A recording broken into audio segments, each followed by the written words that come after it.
This Torah class is brought to you by TorahAnytime.com.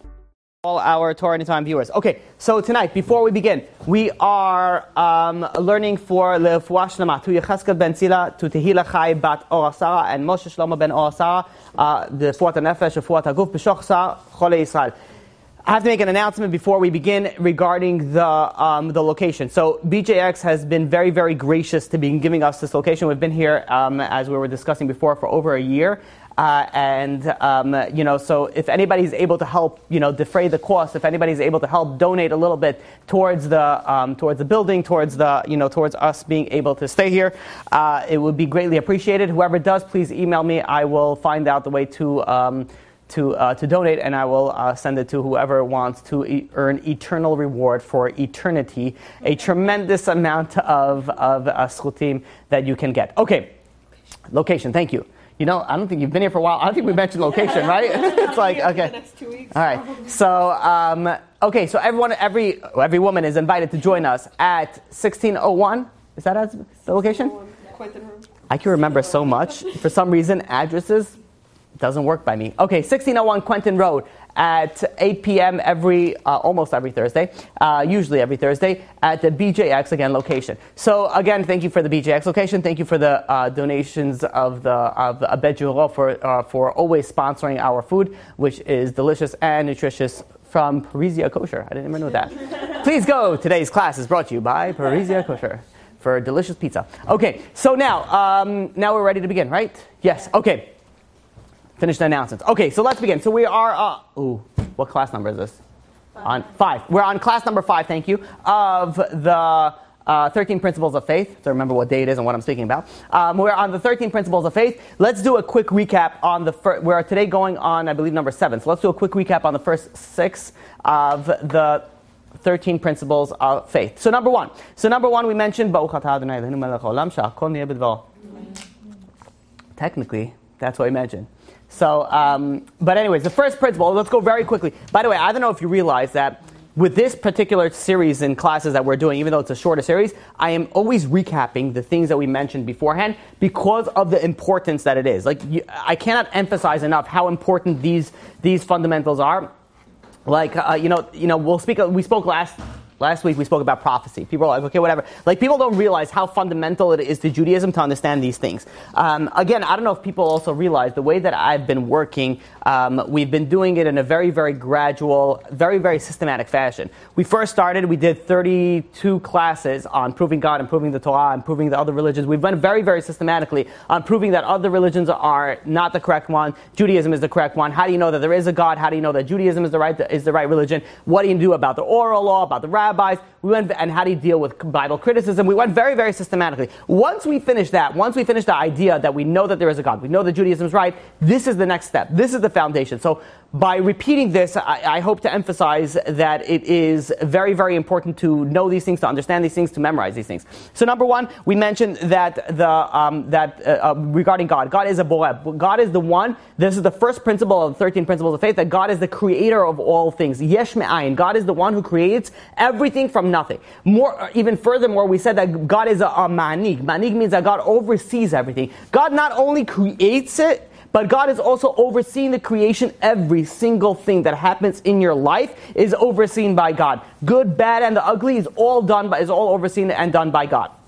That is number 1. Number 2 is we said that God is one. When we mention that God is one, meaning that God is part of the good and God is part of the bad. Meaning that when you get something good happening to you, that's because of God. When you get something bad happen to you, that's because of God. Everything is from God, not because of the Christian, concept that you have a good and a bad, and you have the devil and the really big problem that I have with the Western culture.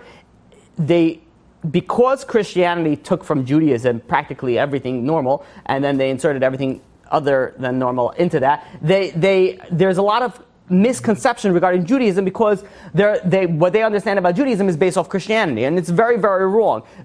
One of these concepts is the idea is that everything stems from God. Everything stems from God. The good and the bad all stems from God.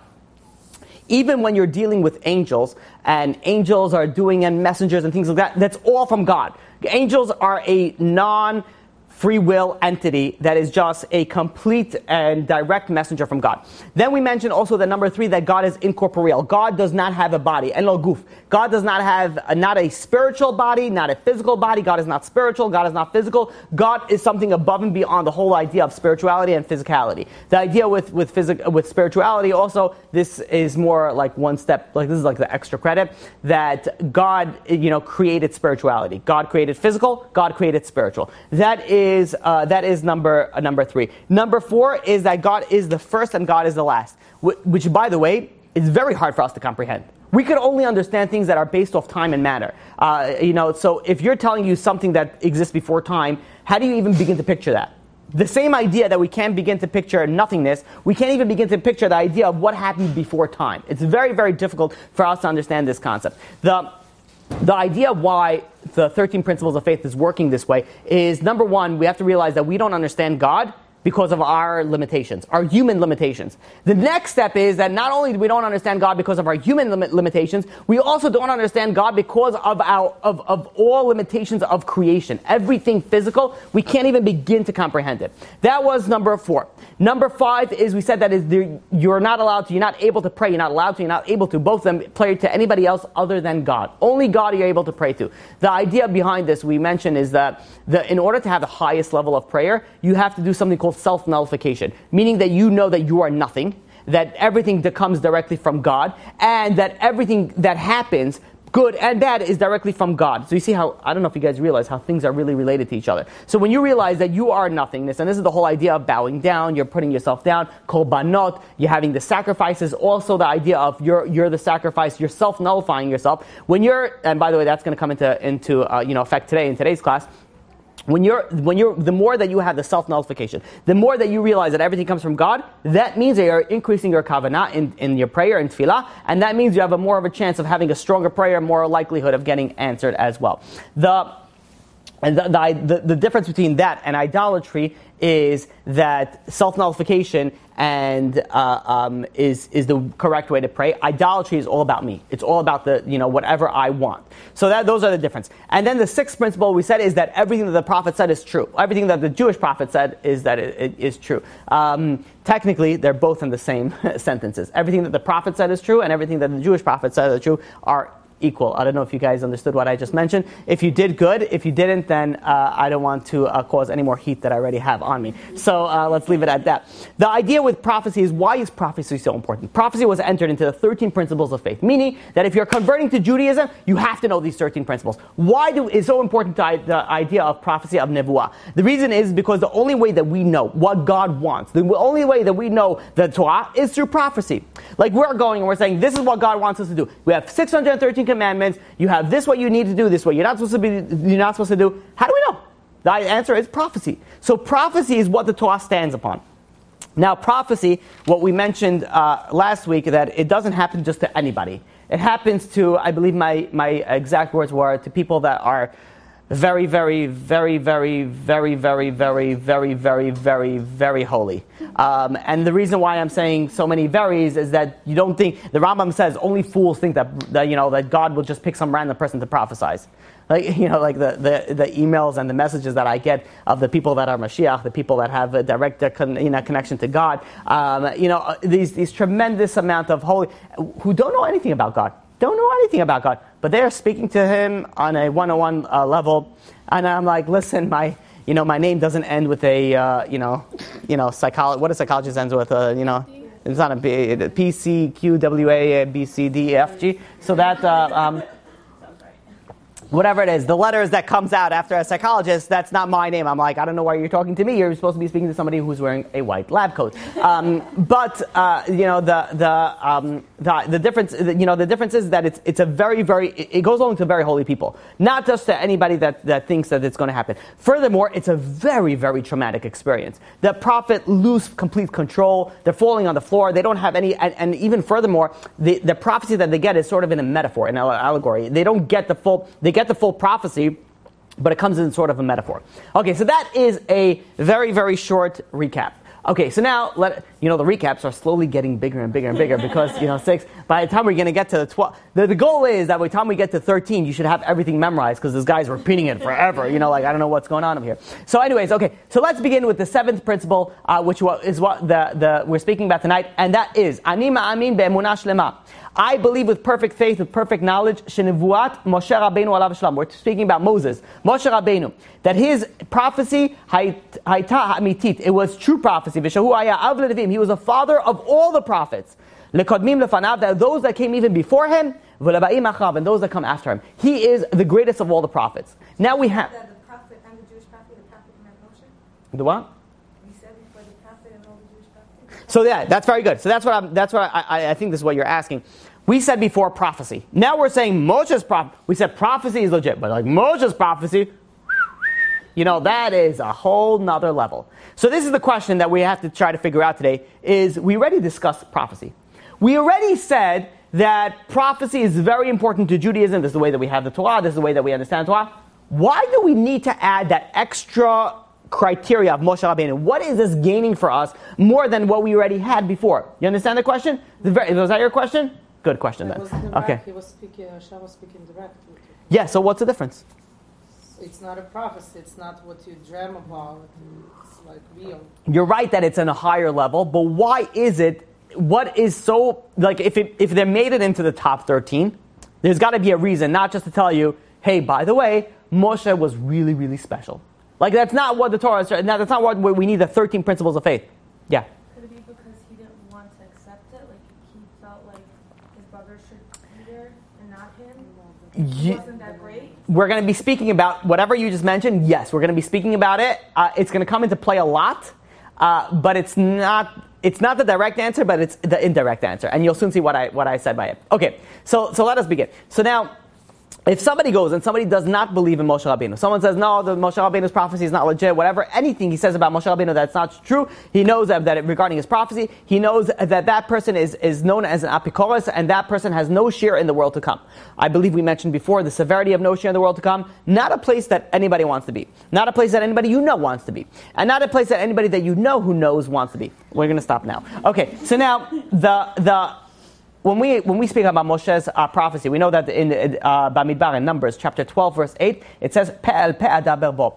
God spoke to Moshe mouth to mouth. What does that mean that God spoke to Moshe mouth? Moshe Rabbeinu reached the highest human level possible. He reached an extremely, extremely high level. The idea behind this and understanding this is the reason that we believe in Moshe Rabbeinu is not because of all the miracles that he did. And by the way, he did tremendous amount of miracles. I'm like, when you compare his miracles to any other prophet or fake prophet, Jesus, anybody else, prophet, anybody else is not even close to what he did.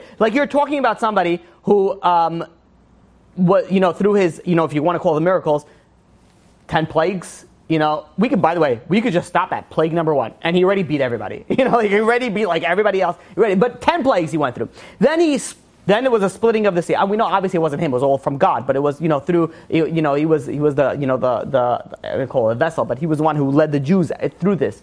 And so you have the 10 plagues. You have the splitting of the sea. You have the Matan Torah. You have the giving of the Torah. You have 40 years in the desert, which, by the way, food fell from the sky for that period of amount of time. We can begin to comprehend it. You have the Christians, for example. They say, well, Jesus gave us, he fed, 5,000 people. Wow. 5,000 people.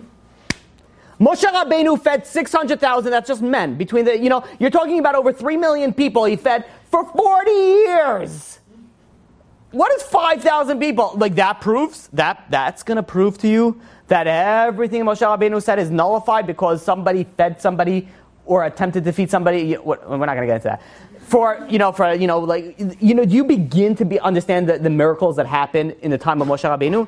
But you should know, the reason, says the Rambam, the reason, in Yesodei Torah, if I'm not mistaken, the reason that we believe in Moshe Rabbeinu is not because of the miracles that he created, that he went through. What is the reason that we believe in Moshe Rabbeinu?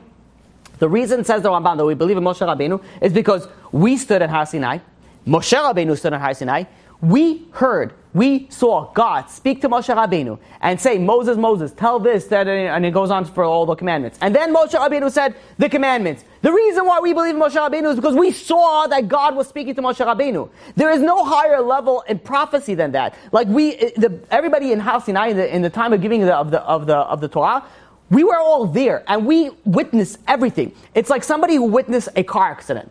And there was two cars. There was a pink car and there was a blue car. And obviously the pink car hit the blue car. Because we know how... No, I'm just kidding. No, I'm not kidding. Statistically speaking, I'm right. So anyways, the pink car is hitting the blue car. Now, day and age, doesn't mean that it's women, by the way. So... fighting about parking, too. Right, it's in Brooklyn. So if they're Brooklyn, they're fighting about parking. And they hit each other. Now, you witnessed the whole thing. And you saw the pink car hit the blue car. The pink... What is that little Volkswagen called? Buggy? The buggy, is that what it's called? No. The buggy? The wagon? I don't know, whatever. The one that looks like a half circle, right? It's called a buggy. The pink buggy hit a blue truck. A beetle. Right? Let's make it a little bit more interesting, shall we? Dig our own hole. Okay, so now, this pink car, and you witness the whole thing. The cop comes in, and he says, looks at the witnesses, did you see what happened? You raise your hand, you're a good, Samaritan, and you go and you say, I'm ready to testify, I've seen the whole thing. Even, and you go and you say, the pink car was making the turn over here, and the truck was sitting over here very nicely smoking a cigar, and the pink, car had, whatever. And it goes, and it went, and it completely, went into the blue car, was stationary. Then another person comes in, and he says, well, I saw something different. I saw that the blue car was going crazy, it was doing donuts, it was making circles. And it hit the pink car, who was minding their own business, dealing with their own, Instagram account. They were just doing their own thing, and then it just hit them. And this guy who's telling you is trying to convince you and says, this is what you saw. And you're like, I know what I saw. I was right here. I witnessed the whole thing. I saw it. Would you ever believe this person and says, no, this is what happened? Not if you saw it. Let me add, and not if you're not on any prescription or non-prescription medication. You would say, no, what I saw is what I saw, and that's what it is. The Jewish people, we witnessed the Torah. We witnessed this all happen. Anybody else that comes in afterwards is not going to be able to deny the fact that we saw it. Like, you can't say, oh, it didn't happen. No, you can't say that. We were right there. We witnessed the entire thing. The reason why we believe in Moshe Rabbeinu is not because of the miracles. You know why the miracles happened? It wasn't trying to prove something. It wasn't trying to say, hey, listen, you're going to believe in the Moshe Rabbeinu now because of all the miracles. The miracles happened because there was a reason for the miracles. The Egyptians had to get punished. They went through, and the Jews had to get out. 10 plagues. The Egyptians had to get drowned, the splitting of the sea. The Jews had to get the Torah, that's why we had Matan Torah. The Jews needed food, you got the man. The Jews were thirsty, you had the rock. You had all these things that happened for a reason. The miracles weren't there to prove anything. None of the miracles were there to prove anything. The only thing that proved something was God speaking to Moshe, and we heard and we saw it all. That is the reason that we saw. And the Rambam goes and brings it down. It says in the Pasuk, this is in Exodus chapter 19 verse 9, it says, I'm coming to you in the thickness of the cloud. This is God speaking to Moshe Rabbeinu. And the nation is going to hear me speak to you. And now they're going to believe in you forever. You know what it's saying over here? It means that without this, they weren't necessarily going to believe in Moshe Rabbeinu forever. But now that they were able to witness it with their own eyes, now they're going to believe in forever. This is the idea of mass revelation. We spoke about it in depth in a previous class in our divinity series. But this is where it comes very important when we understand Moshe Rabbeinu. Moshe Rabbeinu, every other religion there's a leap of faith. What does that mean? That with a leap of faith, there's one guy or there's two guys or a very, very small tight group that comes in and says, hey, listen, guys, we have an announcement to make. God spoke to us and told us what you need to do. And they are very charismatic and they're able to explain it and they're able to go in and sell you everything. That is almost every single other religion. No, let me rephrase that. That is every single other religion. It's one people or very few people say, God spoke to me, I'm the prophet, I'm the savior, whatever it is, and this is what you have to do. In Judaism, that didn't happen. We witnessed everything. We heard God. You're talking about a very, very, very big difference over here. The idea is that I think we mentioned this story before. You have a king that died, and he had two sons. And these two sons, before the king died, the king didn't appoint one of the sons who's going to be the next king. So after the king died, one son said, I should be the king. The other son said, I should be the Rebbe, the king. I'm sorry. And then they go and then they say, listen, I'm the one who's supposed to be the king. And they're each fighting and they're each going through the thing, and they each get factions. They each get, a big part of the community, the nation goes to them, and a big part of the nation goes to them. And they say, no, I'm supposed to be the king. I'm supposed to be the king. So I see very few people get that. Okay, so now the idea behind this is all of a sudden, a few weeks go by. It gets more and heated. Finally, one king gets up there, one prince gets up there, and he says, listen, my father came to me in a dream last night. And everybody's quiet. It's like, well, what does father say? And he says, my father said that I'm the one who's supposed to be king. And everybody, the other king, the other prince is listening into it, and all the elders is listening to it, everyone's listening to it, and everyone's like, wow, well, that's, pretty definitive. Like, his father came to him and told him that that's what it should be. Suddenly, one of the elders gets up, and he says, wait a minute. He says, why did your father, if he wanted you to be king, why did he come to you? He should have came to us. He says, it's very easy for you to say that you saw your father, as a king. But if you really were supposed to be king, you should have came to us. Or you should have came to the other son. Why did he come to you? The same idea in Judaism. Judaism, you have the whole Jewish nation hears God. All of a sudden, one person comes and says, hey, by the way, listen, everything is nullified, and we got to do this from now on. God has a track record. The track record is, tell everybody. That's the track record, because then everybody should know what's right and what's wrong. All of a sudden, God's changing his plan. That doesn't make sense. He's telling one person, hey, by the way, this is all fake and false. Now we have to do something else. If that's true, then come into a dream or prophecy, whatever, to everybody else. That is the idea. That is the importance of what we're dealing with Moshe Rabbeinu. Where we're dealing with Moshe Rabbeinu, nobody could dispute the prophet. If somebody comes in, the halakha, if somebody comes in and becomes a prophet, does miracles, whatever it is that you want, and he says he's disputing the prophecy of Moshe Rabbeinu, we know right then and there he's a false prophet. It's impossible that you're going to be disputing, because we all saw that. All of a sudden one person is disputing it. Doesn't make any sense. If that's going to happen, there's a track record. And that didn't happen, so we know that that's not there's no such thing as disputing the prophecy of Moshe Rabbeinu. This is what we see over here so far. One reason why it's so important to now that we add an extra criteria that we said prophecy already, now we say again, prophecy of Moshe Rabbeinu was the highest. Why?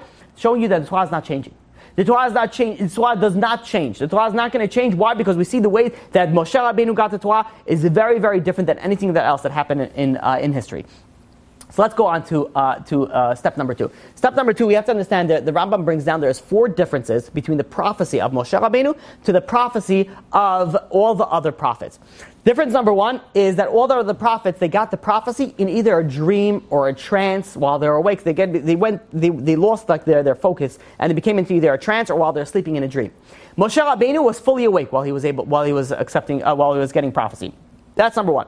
Number 2, all other prophecies came through metaphors to the prophet. To Moshe Rabbeinu, everything came exactly word for word the way that it's supposed to come. We'll expound on this a little bit later. That's number 2. Number 3 is that when another prophet goes and has prophecy, his strength fails him or her. It falls on the floor. They lose all physical strength. Moshe Rabbeinu did not lose all his strength. He was normal and composed as he was without prophecy. Just everything was standard. Number 4 is that a prophet would never be able to prophesize whenever they wanted. They had to pray. It's all based on God. Moshe Rabbeinu, he would be able to prophesize whenever he wanted. Where do we see this? We see this in Bamidbar, in Numbers chapter 9, verse 8. It says, "Vayom alem Moshe." Moshe tells the Jewish people, and it says, "Imdu, wait over here, ve'eshma, stand over here, ve'eshma ma yitzave Hashem et lachem." Let me hear what God is going to tell you. What's God going to command you? Meaning that Moshe was speaking to people. He says, "Hold on, you want? Let's find out. Let me go and speak to God, and let me see what's going to happen." And he was able to prophesize it in that manner. So Moshe Rabbeinu was different in these four manners than all of the prophets. Says Reb Shimshon Pincus. He says that you have to be very careful when you're learning this. You have to realize you should not go and decrease the level of prophecy of other people when you compare it to Moshe Rabbeinu. You're talking about, we said, very, very, very, very, we don't have to go to that. Very, holy people that you're dealing with over here. What does it mean that Moshe was on a higher level? To explain this, let's try to explain this very clear. If somebody hears a very, very shocking piece of evidence, what happens then? Mouth all of a sudden opens up. Why? Have you ever seen, I don't know if you've ever seen this, have you ever seen, a die-hard celebrity fan meet their idol? All right? You ever seen that? It's comical. It's almost, like the mouth, it's almost like textbook. The mouth opens up, they cover, I don't know why this happens. The mouth opens up, and then this happens. And I'm speaking about men, by the way, right? And then this happens, right? And then they're going crazy. They run around in circles like a chicken without a head for a little bit. And then, oh my God, I can't believe it. Oh my God, I can't believe it. Oh my God, I can't believe it. They hyperventilate. They go through shock. They go through therapy. They need some medication. Finally, they come down. They're crying, they're laughing. They have this when they go, and they go and they get to this high, this craziness. What are you doing? It's very embarrassing. I never understood that idea. You open your mouth, you cover it, you do this. To my life, I still don't understand what. And you're laughing at me. I actually tried to do some scientific. There is some scientific research. Your mouth open because it's fear, and the same thing as shock. There is some scientific evidence. I was researching it, behind it. I find it fascinating. Why when you're shocking, all of a sudden your mouth opens up. Why does it open? It's interesting, no? Anyways, there are certain times when you get through such a shock. Put it this way. Have you ever been on a roller coaster? And there's some people that don't scream on a roller coaster. And there's some people, it's the 614th commandment, they must scream and wake up all the dead people on a roller coaster. And whatever. Listen, we're not judging. You are plummeting to your death technically, so it's all right. But have you ever somebody who has the requirement to scream, right? The chiyuv to scream. Have you ever tried to not scream if you're that person? You try not to. You're like, and that's, by the way, that's just going up, right? When you come down, you're going through the whole entire thing.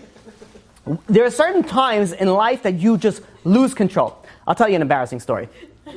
It may or may not be from me. It is. Okay, so I was in Israel, and there was this like male type of spot. Right. When I was 18 years old, I went to learn in yeshiva in Eretz Yisrael, and I go to this. So after you're doing whatever you do, you have like an option to clean yourself off in like these pools of water. You have and there so. I don't know if you realize, Baruch Hashem, I have a very, very high prescription of glasses. So if I take this off, I don't really see much. So, yeah. So, so.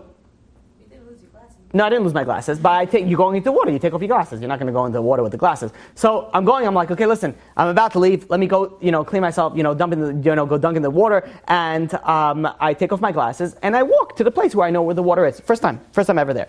I'm walking to the place where all the water is, and I get over there. Now, even though does anybody here have a very, very bad prescription? Okay, so do you know what I'm talking about? Like, you see things, but they're very, very blurry, right? So I take off my glasses and I see. Yeah, that's true. You don't have, right? So I see 3 pools of water. In one pool, lots of people there. In another pool, 1 person there. In another pool, completely empty. Now, I'm an 18-year-old kid, and I'm thinking, what's the right thing to do? You go to the empty one. I'm going to have my own pool to myself. Of course I'm going to do it. So I go in, and like, when you're 18, you go in, you don't just walk in, you don't test the water, you go in. And so I took like 3 steps in, and when I took 3 steps in, I'm like, something is wrong here. It felt freezing. The water was so cold. And then I waited about 4 seconds and I realized, no, it's not cold. It's so hot that my brain thought that it was cold. That's how hot it was. I don't think I've ever went into such hot water before in my life, where I took 2 steps in. And I'm 2 steps in, I'm like, ooh, it's so cold. And I'm like, oh, my skin is burning off. And then they just transferred into that. And I'm like, I'm 18 years old, and, men have to be macho. I took 2 steps in. You don't turn around and go out. Now, Baruch Hashem, I've gone out. Have you ever had the people, they trip and they fall and over their own feet, but they then, everyone's watching them, obviously, so they investigate the street to realize, the city of New York, there's a crack over here, Or have you ever had it that you're walking and then all of a sudden you're like, I'm not going the right way? So some people would be like, will take out their phone and they'll be like, oh, yeah, I got to go over here. And they turn around and go the other way, right? Baruch Hashem, I came to the point in life, I'm the wrong way, 180 and right back. Like, somebody's looking at me, I'm like, I came to the point, I couldn't care less. You trip and you fall, you go in, yeah, Baruch Hashem, it's a stepping stone, that way I've got to, B'ezrat Hashem by all of you. You go over there, you get to a point where you're just like, it doesn't matter anymore. Like, you don't have to go. You trip and you fall, realize you're a little bit of shlemazel, you walk and you keep on going. It's not something, not the worst thing in the world. Not everybody's gonna care so much about it. The same idea, you have a stain, and you're like this, the whole day. Like, no one cares about your stain. People are too worried about their own stains. No one cares about it. Just you could go in with a chocolate milk stain all over and no one cares. Everyone's too self-centered. But in any case, I'm 2 steps into this really, really, really, really hot water. Now, in my mind, I'm committed into this already. I've gone this far, you got to see things. As a man, you have to see things through. So, for the next about 15 minutes, it's 1 step at a time. And everybody's apparently watching me because, there's a reason why no one's in here. Because it's meant to cook eggs and not anything for humans. So, I go in and, very, very slowly, I keep on going in.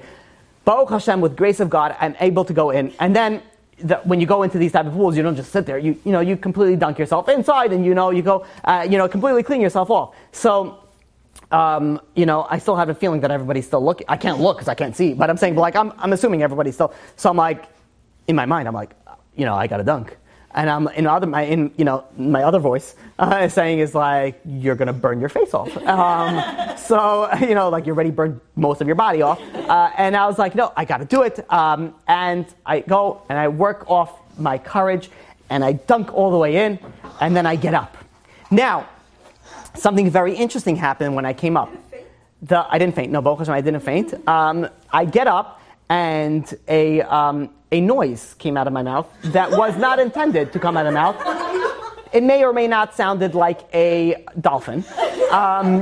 It just came out, and then I was what's going on over here? Excuse me, you come out. Imagine you come out of the water. I'm a man, and you come over there what's going on? And then I was okay, now I have to redeem myself. So I went in again. The voice came out again by itself, and I was okay, now it's a challenge for me. I'm okay.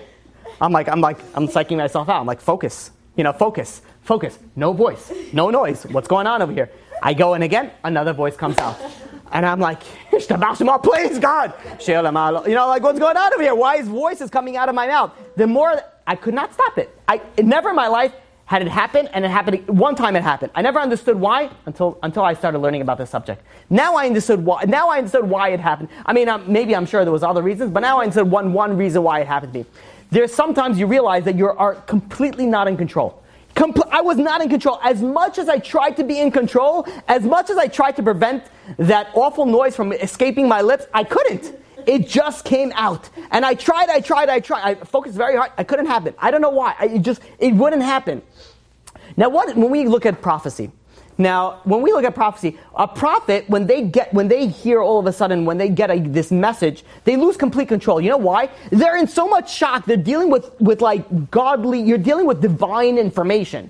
They're in so much shock that they just completely lose control. They lose control. What does it mean to lose control? I have known what it meant to lose control. You cannot control yourself. You're beyond yourself to have the ability to control it. The idea, when you're sleeping, you cannot stand and sleep. I know very few people have this amazing ability to stand and sleep, but the majority of people have a very, very, you can't stand and sleep. When you're sleeping, you lose physical control. You don't have the physical control to do whatever you want to. You collapse. The prophets, when they went to such a high level of this divine information that they were receiving from God, they lost control. It wasn't about I'm going to focus. It was no option. It was just that they completely lose control. The reason is because their prophetic state was in a tremendous contradiction to their physical state. It was two different. They're living in a physical world, and all of a sudden they get into the spiritual world, getting this information. This is beyond the capabilities to understand and comprehend, and they lost complete control. Moshe Rabbeinu was not like that.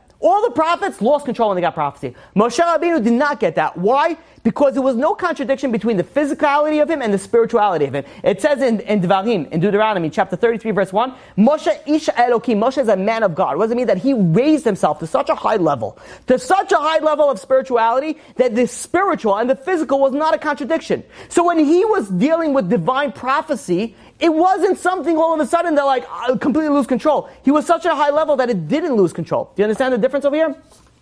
Says Rav Shimshon Pincus, this is how we understand the difference between Moshe Rabbeinu and the prophets. Not that the Moshe Rabbeinu and the prophets were all on high levels. Moshe Rabbeinu was obviously on a much higher level, but not to denote the level of the prophecy of Moshe Rabbeinu.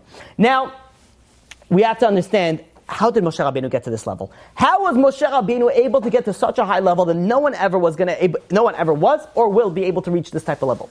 So when we look at Moshe Rabbeinu, we spoke about it before, how much Moshe Rabbeinu was able to accomplish. You're talking about somebody who took people out of a nation that was completely impossible to take out a slave nation from it. He was able to do so much. You're talking about the plagues. You're talking about you're talking about so much. Everything that we mentioned before. Above that, by the way, Moshe was a fugitive.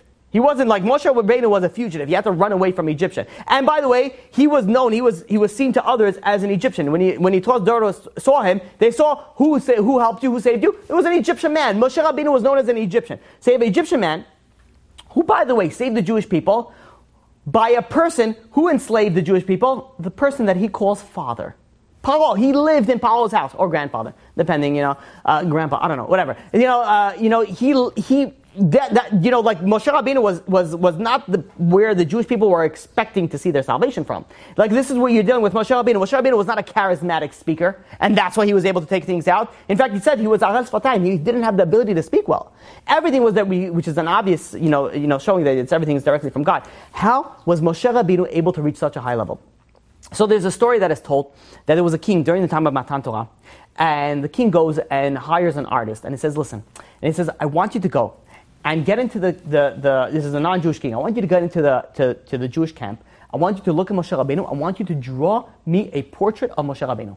So this artist goes, gets into the camp, draws a portrait of Moshe Rabbeinu, comes back to the king and says, here's Moshe Rabbeinu.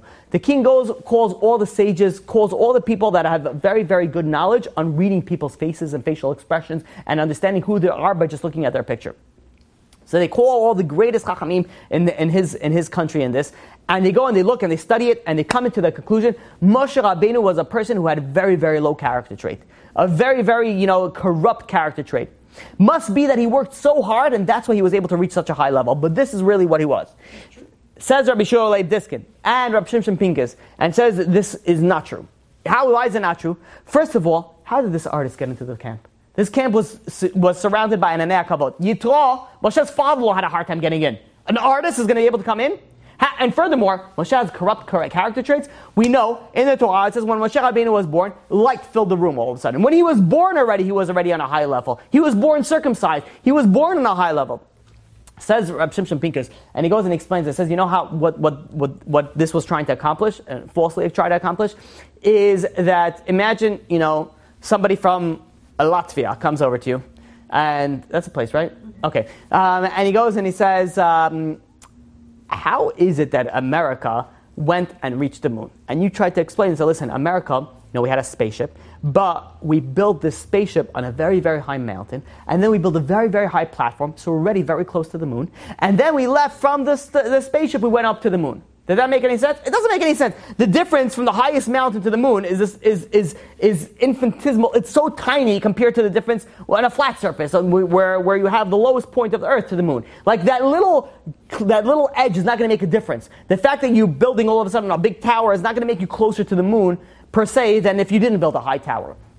The reason why we got there is we had a spaceship. The same idea. What were people trying to do? What people were trying to do is, Moshe, they were trying to increase the greatness of Moshe Rabbeinu with this story. Look, Moshe Rabbeinu was at such a low level, and he went to such a high level. It says Moshe Rabbeinu went to such a high level. You don't have to say that he was at such a low level. He got to the level he was able to speak to God. I was able to speak to God through mouth to mouth. It doesn't. You think it makes a difference if you're on a mountain, if you're not on a mountain, if you're on a pitch, or if you're not? You're talking about speaking to God. Moshe Rabbeinu, says Rav Shimshon Pincus, says Rabbi Yehuda Diskin, he would start off on a very high level. That doesn't mean that he had to work hard. He had to work extremely hard to get where he went to. But you're talking about speaking to God, talking about standing on a mountain or a mountain. It doesn't make any difference when you're dealing about what Moshe Rabbeinu had to work for. Moshe Rabbeinu had to work for a tremendous amount to get to the level that he was able to get to.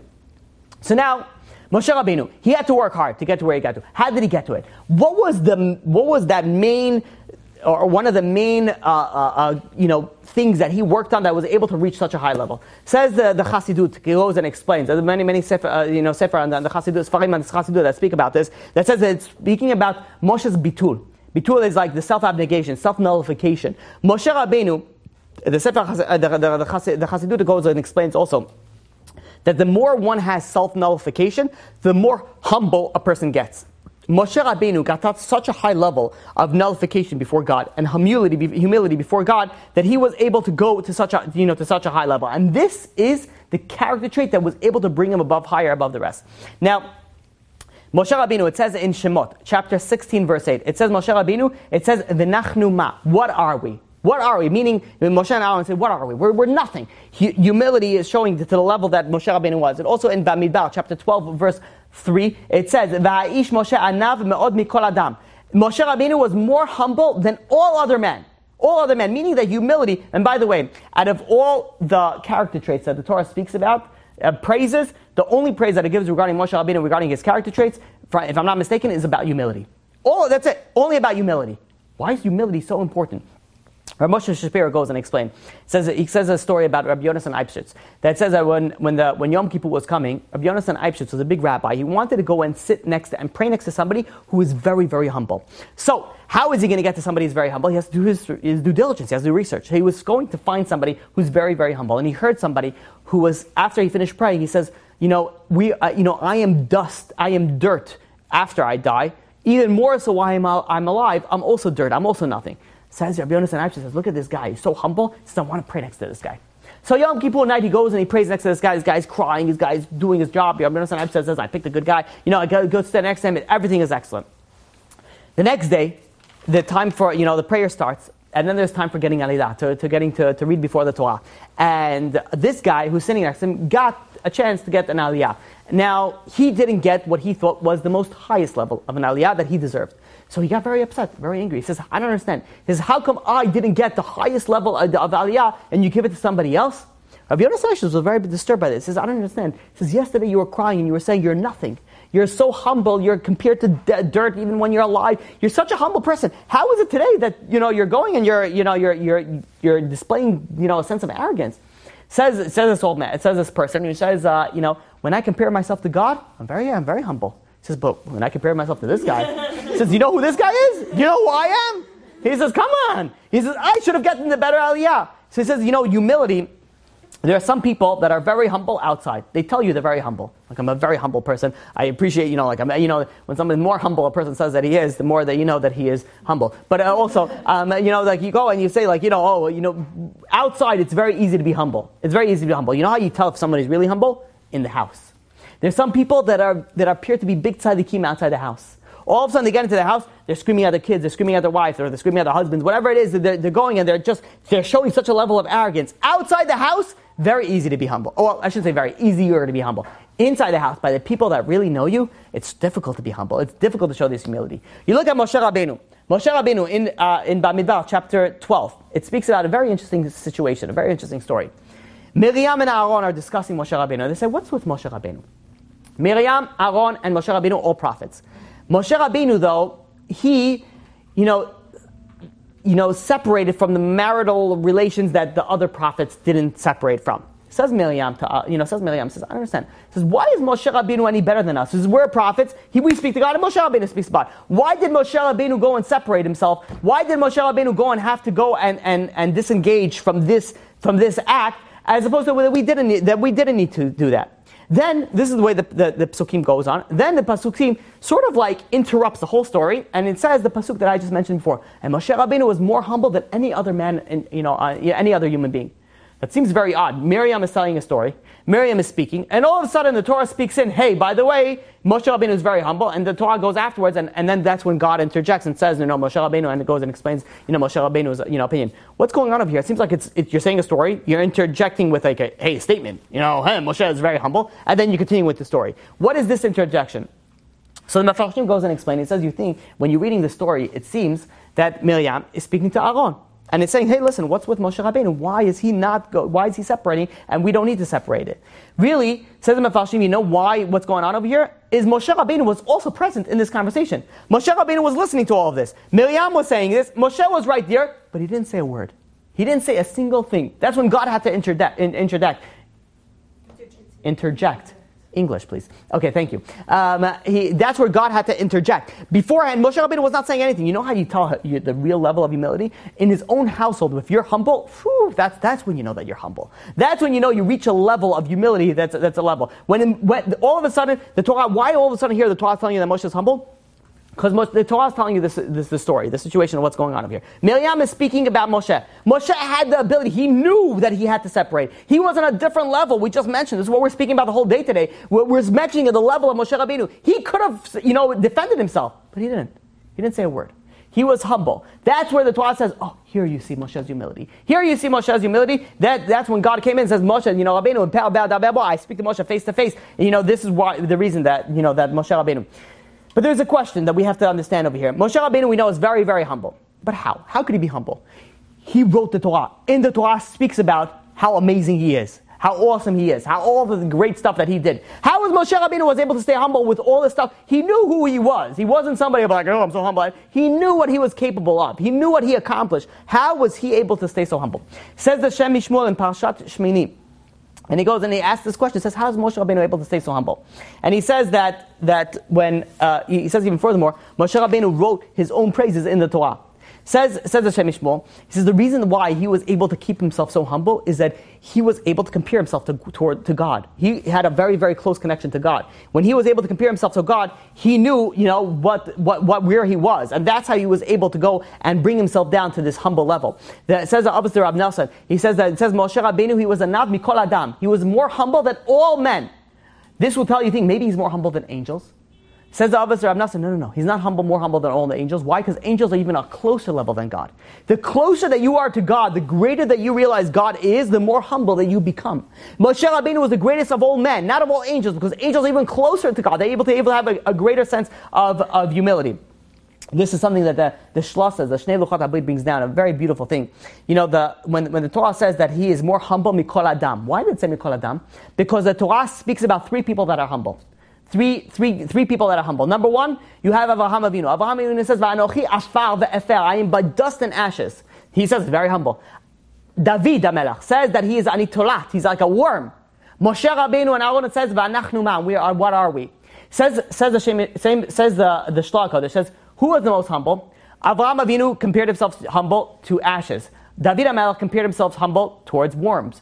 Moshe and Aaron compared themselves humble to nothing. It says, what are we? They didn't even compare themselves into nothing. So who was the most humble? The most humble was Moshe Rabbeinu. Moshe didn't even compare himself to anything. He was the most humble. Says the Shlosh Kodesh something very beautiful. Then if you break out the words Adam, first letter is Aleph, stands for Avraham. Second letter is Dalet, stands for David. Third letter is a mem, stands for Moshe. Moshe Rabbeinu, there are three people in the Torah that's mentioned about humility. Moshe Rabbeinu is Yoter Anav, he's greater humility. Mikol Adam. What is Mikol Adam? Everybody that the Torah mentions regarding humility, Moshe Rabbeinu was the greatest. Avraham, Moshe, and David. Moshe was the most humblest man. Moshe was the one who reaches the greatest level of humility. Now we can begin to understand the understanding of why it was that only through Moshe Rabbeinu we were able to receive the Torah. It's so beautiful. You guys are so lucky you came today. I'm so lucky I came today. Listen to this fascinating concept. When you have somebody who's acting as an interface, so let's say you have somebody who's a genius, nobody understands him. And then you have the general public. So let's say you have somebody who's also a genius, but he needs to go and basically translate the genius stuff to the general public. So the genius stuff goes and says like some words, and then he's able, what this middleman works, this interface goes and understands his concepts, and then he goes and explains it in a way that many, the general public could be able to understand it. That's generally when you're dealing with an interface. It sort of goes through a system where you're able to comprehend things on a broader spectrum that most people can understand it. When you're dealing with prophecy, it has to go through this, you're talking about divine, you're talking about a prophet, and you're talking about the Jewish nation. It has to go through this type of an interface. When you're dealing with Moshe Rabbeinu, we know that Moshe Rabbeinu, his prophecy was like a dictation. That God said this mitzvah, and he wrote it down. God said this is what you should write, and he wrote it down. Like a secretary writing down, dictating exactly word for word what the person is telling them to write. Moshe Rabbeinu did not have he worked as a non-interactive interface. which means as God gave the prophecy, it went directly through, non-changed, directly through the Jewish people. How did that work? How was somebody able to go and work as a non-interactive interface? Says something beautiful. Now we can begin to understand the idea of bitul.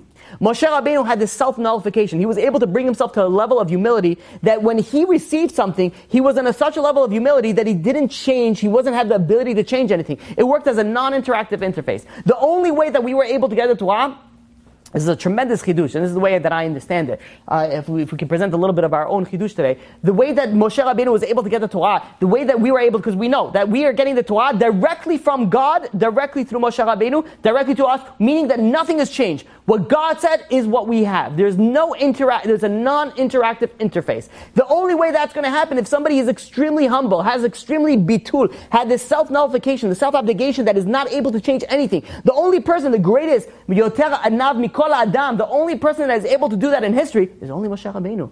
Only through Moshe Rabbeinu we were able to get the Torah. It's something so fascinating. Let me extend this a little bit more, and you'll extend this. You should be dancing in your heart. Regarding the beauty of how this makes so much perfect sense. It says in the Midrash that Bilam presented equal prophecy to the level of Moshe Rabbeinu. You ever heard about this? That Moshe Rabbeinu was a very, very high level of prophecy, but the non-Jews also had a high level of prophecy, and that was Bilam. We see this in the pasuk in the Dvarim, Deuteronomy, chapter 34, verse 10. It says, "V'lo kam navi od b'Yisrael k'Moshe." There was no prophet that came up in the Jewish Israel. There's no prophet that came up in the Jewish nation like Moshe Rabbeinu. Asher ya'adu Hashem panim al panim, that God was able to speak to him face to face. Why did the Torah say Israel? Because there's no prophet amongst the Jewish nations that reached the level of Moshe Rabbeinu. But amongst the non-Jewish nations, there was a prophet. Who was that prophet? Says the Midrash, Bilam. Bilam was a level, he reached a level of prophecy equal to Moshe Rabbeinu. We have to understand now, why did Bilam have to reach such a high level of prophecy? First of all, the reason why Bilam had to be such a high level of prophecy is that the non-Jewish nations could have said, hey, listen, he says, had you given us someone like Moshe Rabbeinu, we would have also been great like the Jewish nation. We would have also accepted Torah. We would have also done this. We would have also done that. In order to go and say, okay, listen, you want a fair chance? I'll give you a prophet. The prophet is Bilam. But so when God gave the non-Jewish nations a prophet of Bilam, it had to be an equal caliber. Otherwise, they would still have the say to say, hey, listen, we could have done just as much as the Jews. Had you given us someone like Moshe Rabbeinu, of course we could have done something. So Moshe Rabbeinu, they did get someone like Moshe Rabbeinu. That was Bilam. But the problem is over here. Well, to a certain extent, but not in the good way. Not in the good way. Didn't he also only get through Jews? Yeah, he was able, but the level. So let's try to explain it, and then you'll be able to understand this a little bit more. Bilam, he had a very, very, very, very, very, very, very, very, very, very wicked character trait, right? And this wicked character trait, he still had such a level of prophecy that he was able to get. So we have to understand this.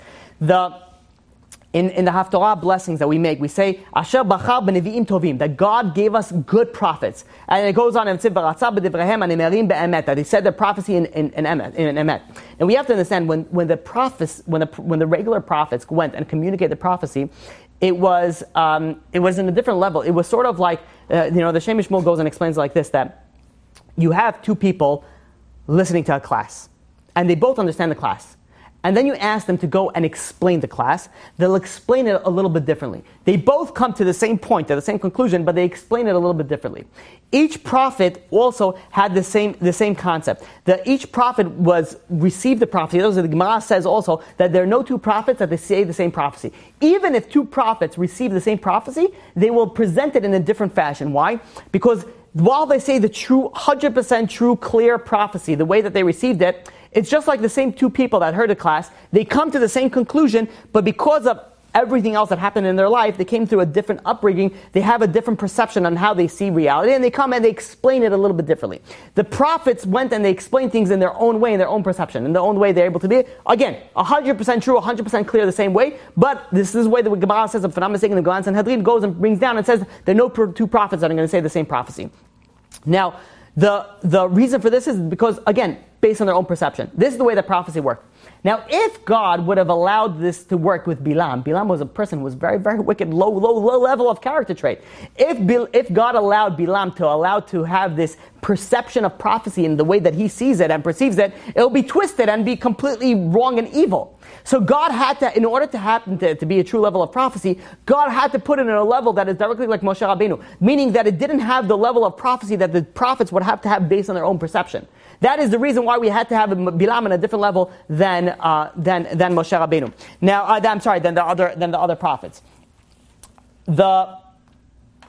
There is an interpretation that the Mefarshim speaks out that says when Bilam reached a high level of Moshe Rabbeinu, doesn't necessarily mean that they reached it on such a high level that they were such a holy person, that he was such a holy person, meaning that he reached such a high level in sorcery, in magic, the same way that Moshe reached such a high level in holiness. So, in the same way that, what does it mean a prophet like Bilam? Meaning that Bilam was able to reach such a high level in prophecy, in magic, the same way that Moshe was able to reach such a high level in holiness. That is just a side interpretation. Okay, but now, being that it's getting a little bit late, I do want to spend a little bit, being that we spoke a little bit about humility, I want to discuss a little bit about the importance of humility.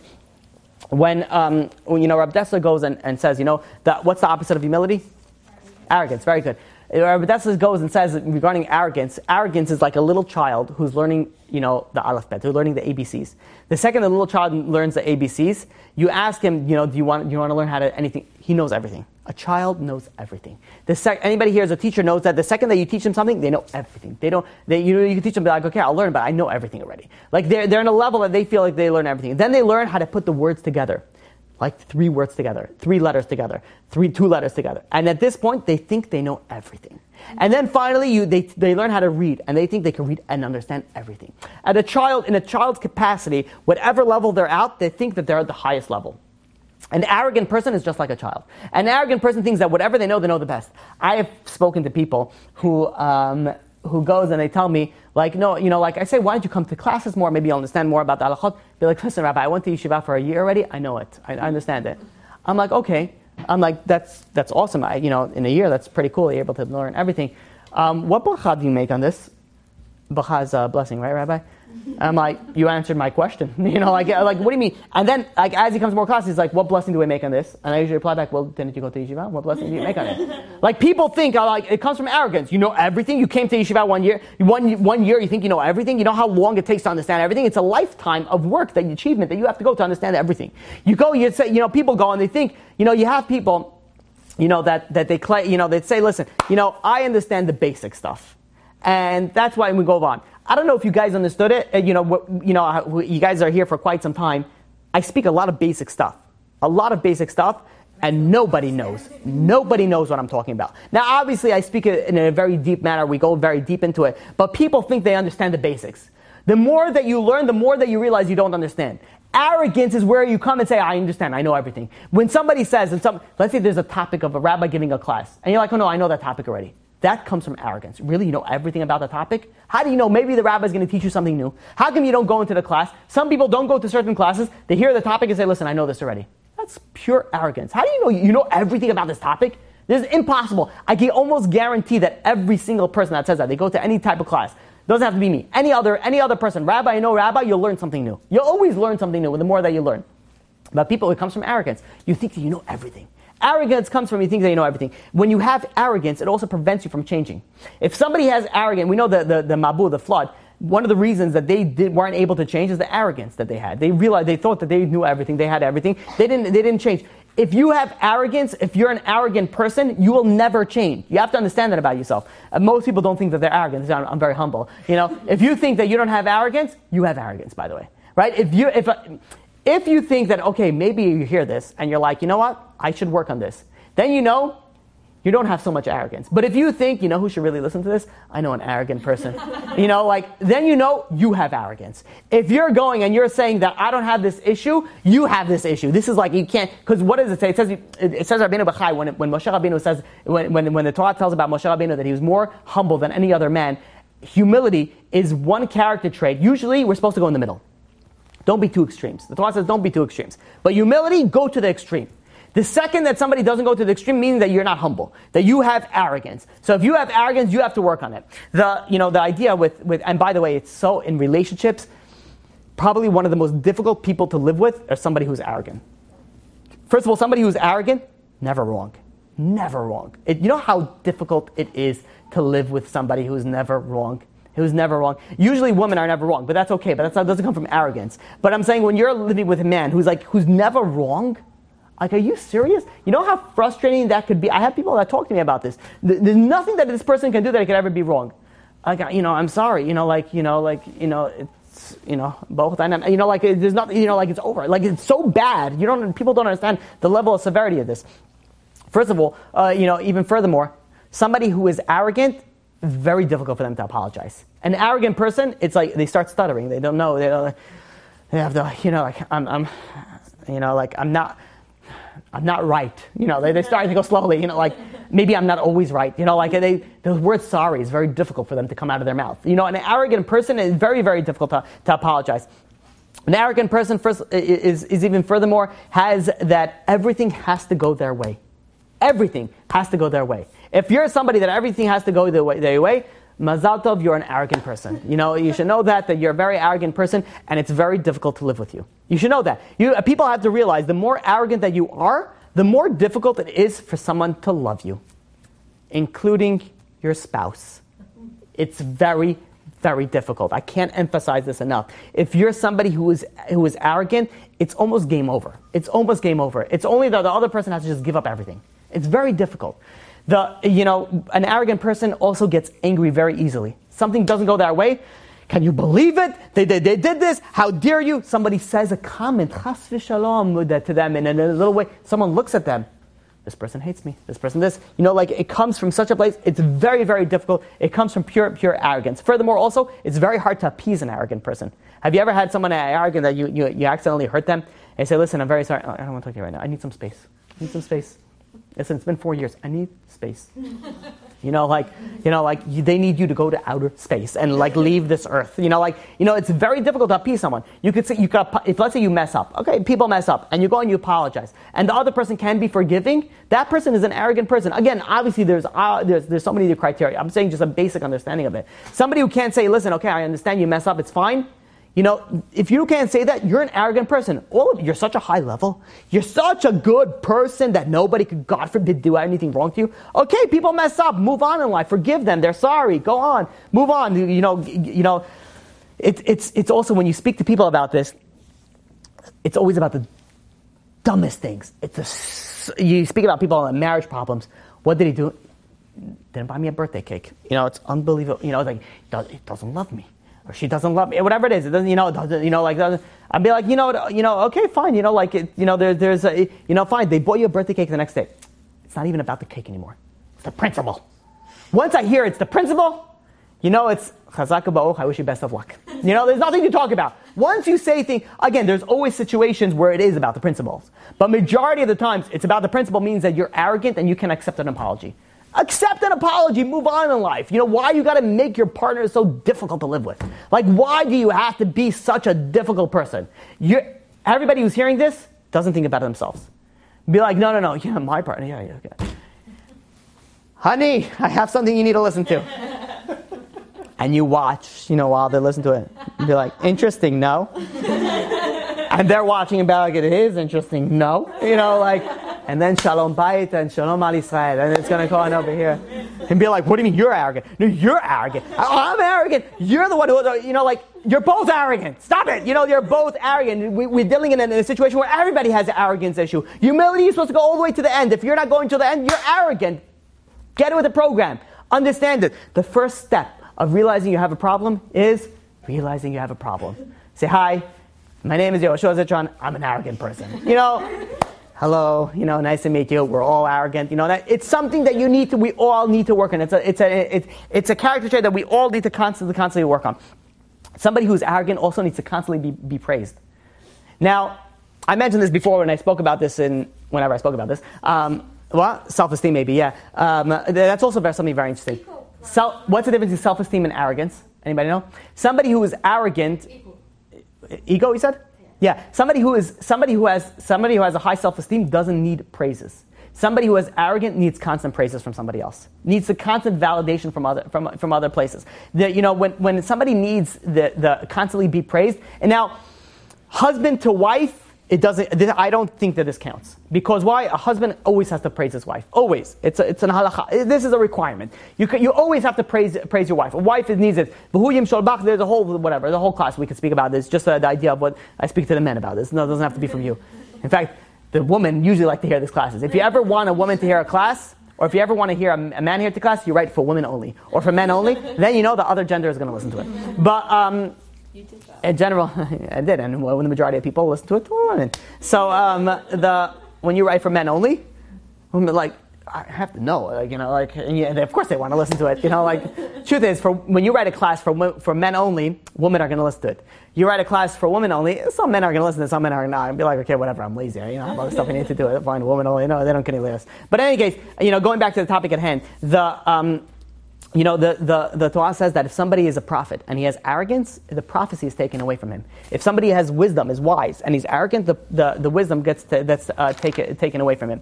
I can't emphasize how important humility is, and it's really late. I would speak a little bit more about it, but because of the late hour, it's you really have to understand the concept of how important humility is. We see over here Moshe Rabbeinu. Moshe Rabbeinu was able to reach the highest of the highest, and it was due to the fact of his humility. It was due to the fact of his self-nullification. We also said before, the idea of praying is self-nullification. The idea of communicating with God is self-nullification. We said Moshe was able to communicate God because of his self-nullification, because of his bitul, because of his humility. The humility is so important. We see the importance of, even furthermore, let's just do a quick recap before we wrap this up. Moshe Rabbeinu, why is this so important? It's so important to realize why Moshe Rabbeinu's prophecy is put into the 13 principles of faith, because the Torah does not change. Everything stays exactly the same always in Torah, because you cannot refute a prophecy of something that you witnessed yourself. Also, furthermore, the idea of Moshe Rabbeinu, the idea of the way that Moshe Rabbeinu was able to interact with the Torah and with God had to be to a level of self-nullification. It had to be a level of bitul that Moshe Rabbeinu everything was able to go directly through Moshe Rabbeinu and with no change whatsoever, as opposed to the other prophets that they had a little bit of a different perception that they were able to change it. Nonetheless, they were still able to do it in a very true and clear fashion. And now, just to wrap up the idea of humility. Humility is so important in everything in life. In your spiritual importance, in your physical importance. The Torah says that if somebody's humble, God listens to your prayers. So it's very, very important that God should, you want God to listen to your prayers. Humility is the answer to so many things. It's something that you have to constantly work on. I did have a lot more to speak about it, but B'ezrat Hashem we'll speak about it when we speak about humility. Any questions? Yeah, let's go. We'll go this way and then we'll go around. Yeah. Moshe did plagues, but didn't Elisha and Eliyahu bring some back from the dead? Isn't that pretty You have many. So the question is that Moshe didn't brought anybody back from the dead. So the question is, you had people that brought people back from the dead. You had also people in the Tanaim and the Amorim that were able to bring people back in the dead. Bring people back in the dead. Yes, it's a great miracle. That's one of the three keys of it. Hashem has Oh, you're talking about the three keys of Panasa, of childbirth. Yeah, but and I'm saying it's not that's a big deal if you're able to get one of those things, to control the rain or the childbirth or that. You're right. It is a huge thing. It is a huge thing, but again, it's not. We're not showing oh, look how great Moshe Rabbeinu. It wasn't like a look at who's greater type of situation. So Moshe Rabbeinu, if he didn't need to bring anybody back from the dead, there was no need to bring back anybody dead. The only miracles that he did was because he needed to bring them back. He had to do those miracles. It wasn't to prove anything. So it didn't matter who else did something that may or may not appear to be greater or not. And I could go and say that maybe not. Maybe it wasn't that. How do you know the person was? There's many. We could go out in a long rabbit hole to saying what's greater than that. Than bringing back the dead. But the point was, it's irrelevant, because the miracles happen not because of this, not because of to prove anything. The miracles happen only because it needed to happen, because they were hungry, or they were thirsty, or they needed to drown the Egyptians, or they needed to get out of Egypt, whatever it was. They did according to what they needed to do. Exactly. Okay. Also, you're saying that all the Nevi'im would get prophecy in a mashal, or in a metaphor of some sort, but in Navi it'll say and Hashem said to Shmuel, or I'll do this, so said Hashem, very word for word. The way that I understand that, but so the way that it works with prophecy for the majority of prophets is that they gave it in a sort of a metaphor or an allegory, but the metaphor was immediately explained to them. So even though it came to a point where it was crystal clear, just like God said this and this and this, but it came in a different level. Like Moshe Rabbeinu was on a higher level than that, but even though it came with a metaphor, it's like saying, here's the puzzle, and here's the answer. And that's it. So them, they're just, they didn't get the answer.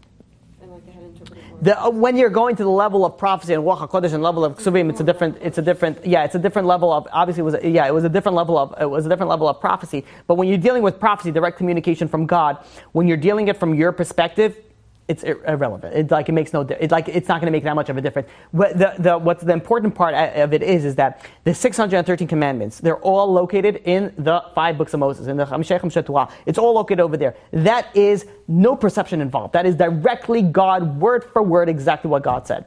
It's important to realize that everything that comes under that, it's all 100% clear and crystal, exactly like God said that, so on, and, whatever it is that you mentioned before. But the level of Moshe Rabbeinu, it is important to realize that everything, it was based off it went through no interface, a non-interactive interface, directly through to the Jewish people. Okay, question? Someone asked, how a person can work on humility and not being arrogant. Okay, so that's an excellent question. How could a person work on humility and not be arrogant? Excellent question. Next question, please. Okay. So it's to be honest, it's a whole class in itself. I should. I do. Yes. One of my plans, Bezrat Hashem, Bli Neder, Baruch Hashem, everything Bezrat Hashem. That's it. I want to give a series on character traits. So, but how do you work on humility? First of all, is you learn the Musasavrim, that there's no simple way, it's because people misunderstand humility with getting stepped on. It's a very, very big. I think I gave a class, when I gave a class on my self-esteem classes, I think I explained the difference between self-esteem and humility, which is very, very important. So if somebody wants, they could go and look into that particular class. I think it's maybe the 3rd class in that series. It was maybe a year or 2 ago that I spoke about it. On Torah Anytime. Yeah, you can find it on Torah Anytime. So, TorahAnytime.com. Okay, so but if you really want to work in it, it's not something that you could just say, okay, listen, I'll accept everything. You have to really pick up one of these musasvarim, and you have to open up these musasvarim. You have plenty of musasvarim that you're able to go on. Almost every single musasvar speaks about humility. That's how important it is.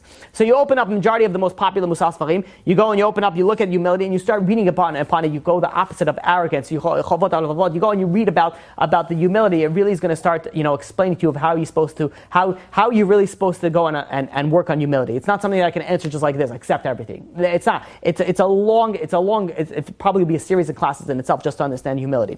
So the easiest and the shortest answer I could say is to go and to pick up one of these Musar Svarim and start studying them and realizing they have their gates of humility and how to reach humility and how to work on humility and realize that everything is from God. If you're getting angry, you're not humble. If you're, getting upset, you're also not humble. Again, it's a different level. Upset and anger, it's a lower level. If if you go and you take things personally, then you don't have, again, obviously, there's a lot to speak about that in itself, but also it's a level of humility. If you're, if you're going in and you're getting a lot of kavod, let's say you're very high, in your office and it gets to your head, you're obviously not humble. There's many different, factions. The most important that I feel like this comes into play is in relationships. In relationships, this comes so much. If you get upset at your spouse for things that, when you think about it, be like, hey, this is kind of silly, then you're arrogant, then you're not humble. It really comes in, people don't realize how much humility goes and how much humility is able to go and fix your life. It's crazy how much it fixes your life. But I apologize, it's just another whole class in itself that I would have to give just to explain about humility. But the easiest thing is to go and buy one of these Sfarim, buy one of these Musar Sfarim. If you don't know it, email me, I'll send you links on what to buy and what to read. Next question? I didn't understand your analogy about Moshe and the spaceship keeping off from a place. Okay, so the question is regarding the analogy of Moshe Rabbeinu and from outer space. So there was a story that was written about Moshe Rabbeinu, and then the story that was written about Moshe Rabbeinu was that Moshe Rabbeinu came from a very, very low place. He came from a very corrupt character trait, and he worked on himself to get to such a high place. Meaning that their intent was, by saying the story, according to Reb Shimshon Pincus, the way they explain it is that they wanted to show how great Moshe Rabbeinu was. That he worked from so low, he reached so high. You ever had these people that say I had no money and now I'm a multi-billionaire. I didn't have enough money for a slice of cake. And now I'm a multi-billionaire. So, what is that showing? It's showing that I came from nothing and it went all the way. So that it shows wow, you worked really hard. It's a very big difference when someone has no money for coffee and they became a multi-billionaire for somebody that his grandfather or father gave him $14 billion and now he has $15 billion, after 100 years. So it's trying to show, look how great Moshe Rabbeinu was walking from so low to so high. So it explains Rav Shimshon Pincus, that doesn't show you how high it was, because it's just like going and saying to somebody that, hey, you know how we got to the moon? We went from a high platform. It doesn't matter. The moon is so far away that high platform or no high platform, it's irrelevant, the distance that you have to travel to get to the moon. Same thing with Moshe Rabbeinu. He had to travel to such a high level that it doesn't make a difference he started at a low level or he started at a high level. He had to travel so far that it didn't make a difference. You think you're making him sound greater. It doesn't make a difference because he had to travel so much. But the truth of the matter is, if you look at the Torah, it says that Moshe Rabbeinu started as a high level. So that is his analogy. Does it make more sense? No, it doesn't matter that you say that he came from such a low level. Because he reached such a high level, like getting to the moon, that it doesn't matter where you started from. Like he worked so hard. Yeah, he started from a higher level. He started from that. The Reb Shimshon Pincus, this is his explanation of it. It sounds like it's taking away, that he just got Just the opposite. They think that it's taking away, but it doesn't matter if somebody's traveling to space, if he's going from a 0-foot platform or a 100-foot platform. Be like, oh, 2 spaceships go to space. And they say, of course you got to space, because you have a 100-foot platform, I have a 0-foot platform. Like that doesn't make a difference. The 0 and the 100 makes a difference. Let's say somebody starts at a 100-foot platform spaceship, and another one starts from a negative 100-foot platform. Does it make a difference that they reach the space? That they reach the moon? No, it doesn't make a difference. Obviously it makes a difference. It does, from our perspective. But in reality, when we look at it to the level that he reached, it's insignificant. Like it doesn't matter. And the truth of the matter is that it's irrelevant because the Torah says that he was on a high level. We don't need it, exactly. Yeah. We had another question? You've just experienced another Torah class brought to you by TorahAnytime.com.